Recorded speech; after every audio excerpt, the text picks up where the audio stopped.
Right, progress update on the ultrasonic resurrection. Okay, managed to get the main motherboard working. That was a couple of blown fuses and some Xenon diodes. This one was a pain. This is like the slave one that piggybacks off that. Every single diode was blown on it. Capacitors, the bipolar MOSFETs, they were gone. Replaced all of them and it's still popping fuses. So whatever these transformers are, they're transforming it to something. Yeah. The SY3, I guess that is some form of amplifier, because if you look at these, there we go. Yeah, they're basically like tweeters in your car, and this would be an amplifier for the high frequency tweeting, because I've measured it. I can't find a voltage at all. There's some guy recommended like putting a light bulb circuit onto the power supplies that go to the transducers, but that didn't do absolutely nothing. No bulb lit up. So what I'd done, I thought, right, whilst I've got it apart, I might as well upgrade it even more. So you can see there's 6 40 hertz. So I've added a large 27 and a 35. I've upgraded all the wires because the actual standard wires were like so skinny.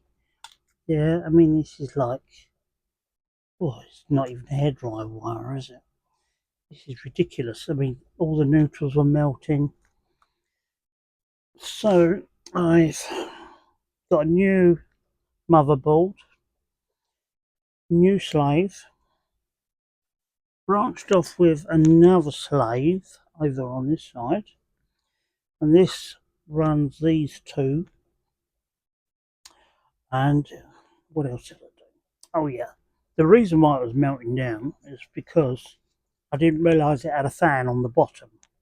The fan blows out, doesn't suck in, it blows out, and it gets its air through these vents here. Didn't know that. Never even crossed my mind, because once it's full up with water, you're hardly going to put it above your head as if it's got a fan on the bottom. And the fan only comes on when you actually got these boards up and running, so you couldn't hear the fan anyway.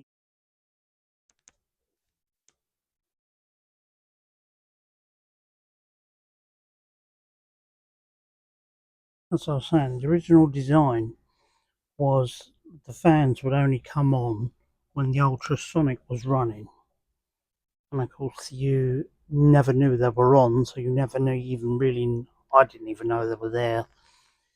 So I've now wired them so they come on one there, and I've added another one on the side here, so they actually come on before I've started the cycle. Right, the new little motherboard down the bottom there, they're about 24 quid. That's a double-sided board compared to the earlier version. These all had the tracks on the back. This has got tracks top and bottom, so hopefully it lasts longer.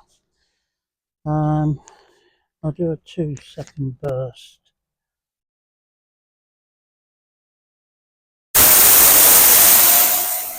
That's proper loud, isn't it?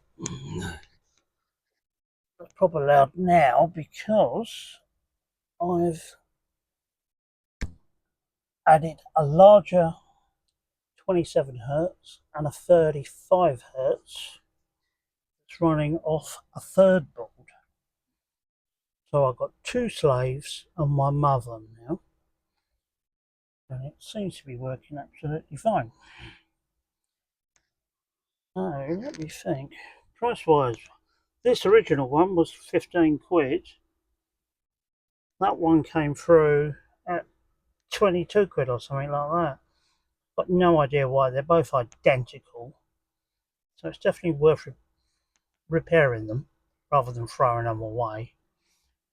Um, Everything on them wants to fall apart. Every single nut and bolt, even the cables, they want to fall off because it's vibrating like a pig. Yeah, so all the new connections, including the 10 amp um, trip switch I've put on there, 10 amp 10 amp trip switch, everything is glued on. It was hot glued from the factory, but the cables were still loose and wobbling. So I've still got to hot glue all these terminals on you, as well as all the nuts and the bolts, because the thing just wants to fall apart, yeah, and fry you. I don't know if any of you use ultrasonic cleaners, but I never actually. Well, obviously, I fill the tank up with water, but I don't use the tank unless it's for like a bank of 4 carburetors. If I've got a bank of 4, yeah, I put them all in together with the bowls off and the tops off and what have you, because they fit.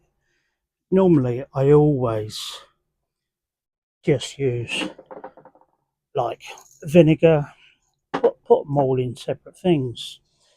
Evaporust, yeah, truck wash, just leave the lid off and just fill them up with it, yeah.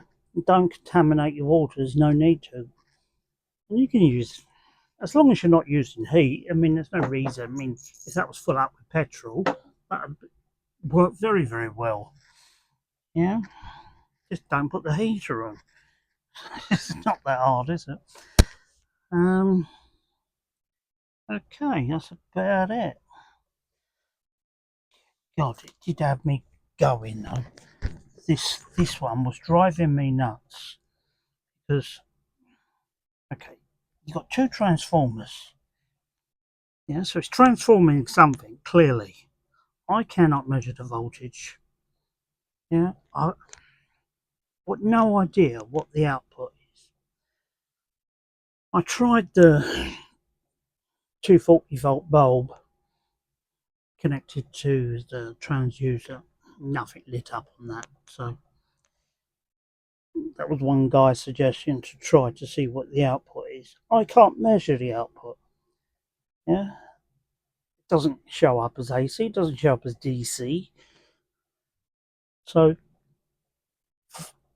I reckon this one here, this SY3, is converting it to like a frequency like you'd have on a tweeters in your car and your speakers, because that's basically what these are. These are high frequency speakers, and they're pretty difficult to measure. Yeah, like it's pretty difficult to measure the speakers in your car. Yeah, it's the same principle, and I think that's what this one is. That's converting. Well, it says 110 to 220, so converting it to what? I've got no idea. And this is obviously to a frequency that only bats and dogs can hear, for it to drive these transducers in here. These are not dear. What were they? I think from AliExpress, they're 25 quid, something like that for those 2. So, all of them, by the way, they're only held on with JB Weld. So you turn the thing on its back, mix up your JB Weld, and glue it straight to a tank.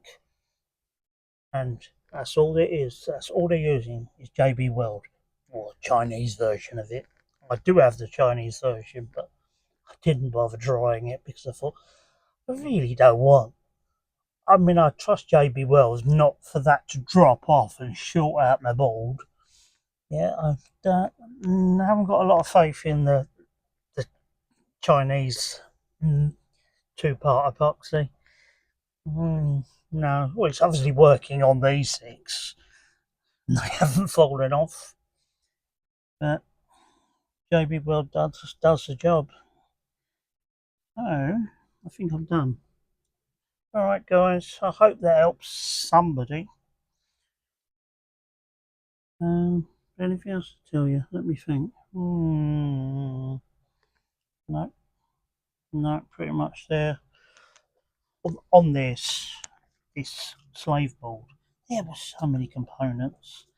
Yeah, the AC choke, one side, the neutral side of the AC choke is completely open circuit. It blew out the safety capacitors, it blew the Zener diodes. Oh, which one? I've got one of them here. This is bizarre and all. What? One of these is rated at 650 volts. So, I mean, what sort of voltage is going on in there? I mean, they're really, really trying to shut down the voltage. Which one's got? I can't even see it. I've got my glasses on. One of these is 650 volts. Which one is it? I mean, these are pretty fat capacitors. Yeah, that one is 50. That can be 650 volts. It's a death trap if it is. Okay. Alright guys. Right. So this was a little capacitor I was telling you that was showing 630 volts. Look at that. What on earth would it need something that high powered for? Yeah, that's crazy. 630 volts. It's really, really trying hard to suppress something to get the frequency it wants. Yep, that's the puzzle. Okay, so Ultrasonic's all back together, all working. As you can see, I've filled up with water, and in the bag there is the brake caliper of this Lambretta that's completely locked up, and inside the bag is drop wash. And it doesn't contaminate the water. Okay, here we go. Switched him off. Reset. On.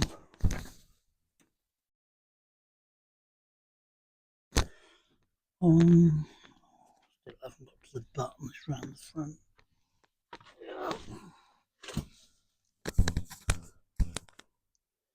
Oh, there we are.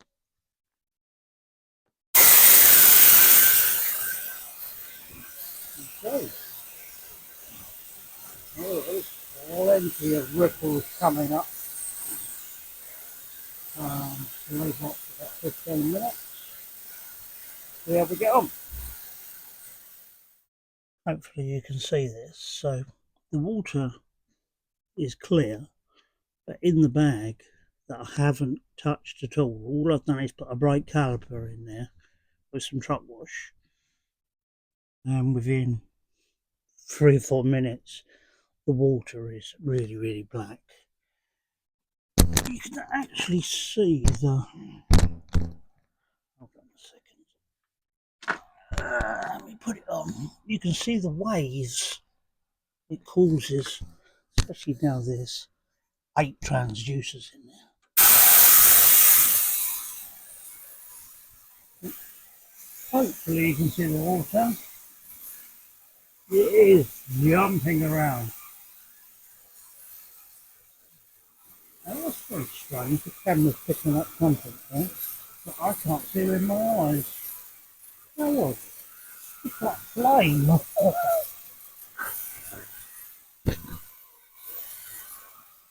Stuff it. How can that be? That's really weird. Well, actually, as though I saw flame inside the bag. What else could be causing that? I've no idea. No, it can't be. It's got a flame in water. It must be a reflection of one of my lights. But it really does work now. How long it'll last, God knows. Right. When I'm using our ultrasonic cleaner, I no longer put a whole spray gun in there because I've put many in there and destroyed them, because it can literally, say like these anodized ones, get out of the way, these anodized, yeah, you can take the paint clean off that with an ultrasonic cleaner. So what all I do now is take out the fluid caps. I don't care if the paint falls off them, and the air cap, and just put those components in there. Obviously the plastic pots are fine, yeah, you can whack them in there, but don't bother putting the whole gun in, because it will strip all the lacquer, even off the DeVilbiss. Yeah, every single time you come out, you go, what's happened with that? Very strange. This is the little board I made up, starting my diesel heater, that hasn't been apart now in 4 years. And the normal glow plug system is okay, but this is so much better. So I've got 12 volts coming straight from my power supply in here. That's like 40 amps. I converting it from 40 amps to 9 volts at 11 amps. It comes out of there, goes through this little time switch. Time switch is on now. The little green light is on. And I'll put my little tester on it. It's pulling around about 11, 12 amps. But it starts every single time. No smoking, no chuffing, no nothing. And I still haven't had to take it apart. I mean, that's like, this is fourth winter. It's quite amazing, really. Okay, yes, I do have. Oh, let me show you what I've got in there. Hold on a minute, I just heard the timer go off. Start. I know that will start. I am running one of these inside. Let me take it off. Hold on, sorry guys. This little jig I use for making them. Come out. Okay, so that's what I'm running inside. That's got to be trimmed off at the top here, yeah. But that is 306 stainless steel, and it really helps keep them clean. I can take the burn chamber off and it's immaculate inside.